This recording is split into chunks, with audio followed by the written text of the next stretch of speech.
Hello and welcome back to my RC channel. I'm Andy RC and today I'm checking out the Eachine goggles 2. So what is good about these, because there's so many goggles out there at the moment? Well, I'll tell you, they are a 1080p goggle. Now that might not be important to a lot of people, but if you have something like a Phantom or one of the Kinect systems, then it accepts a HDMI in, which means that you can fly in 1080p, and I'm going to be doing that today with my Phantom 4.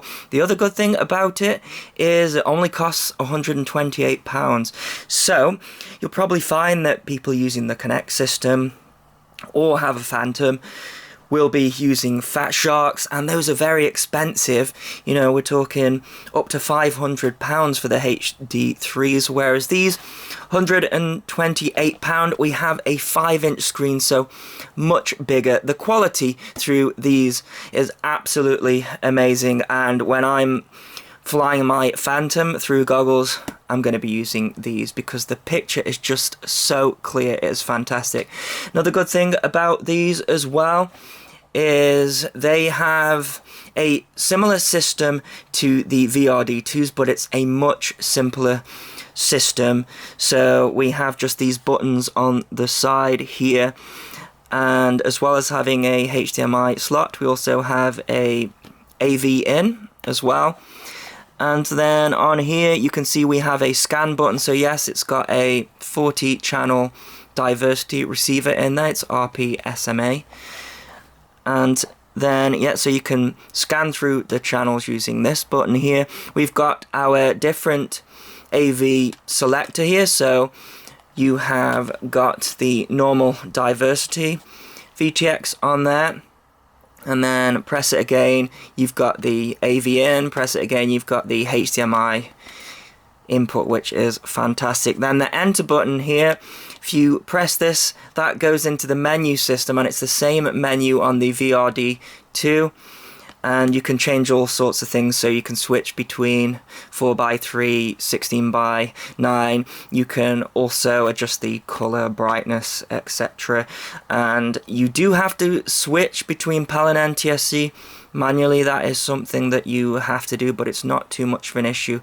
There's no DVR on this, however there is a hack to install the Eachine DVR if that interests you, but like I say, I'm just going to be using this with my HD FPV. You probably will benefit a little bit if you are using just normal 5.8, but the transmission on 5.8 is SD, so really these goggles I'm just going to be using for my HD flying. And then we have the plus and minus keys there to go up and down the menus. Really simple, really straightforward. We got this lovely 3-part harness here which you can adjust. Then we have got the normal Eachine battery, so it is 2200 milliamp, and you get given a charge with that as well. It's just a DC connector there, and that just plugs in there nice and snug.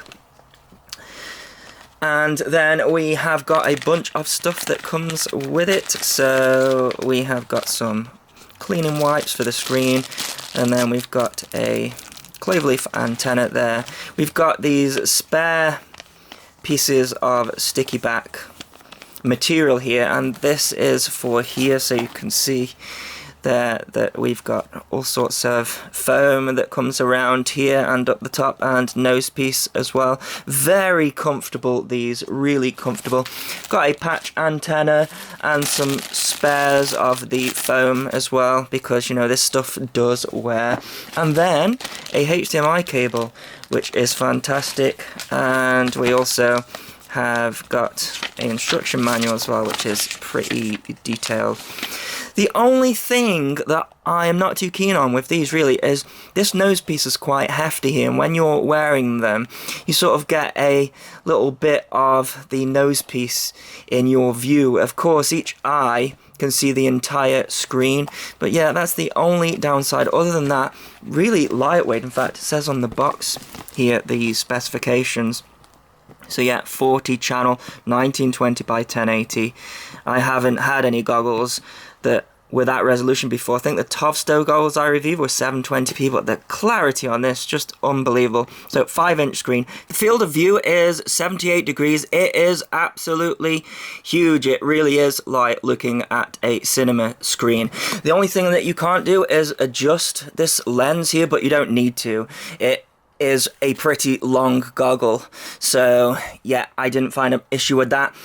You can't wear glasses with them, but people are hacking these up so that you can wear glasses because it is just foam there. So the languages here, so various different languages. The weight, so 385 grams without a battery. It sounds quite a lot, but it's really lightweight and very comfortable.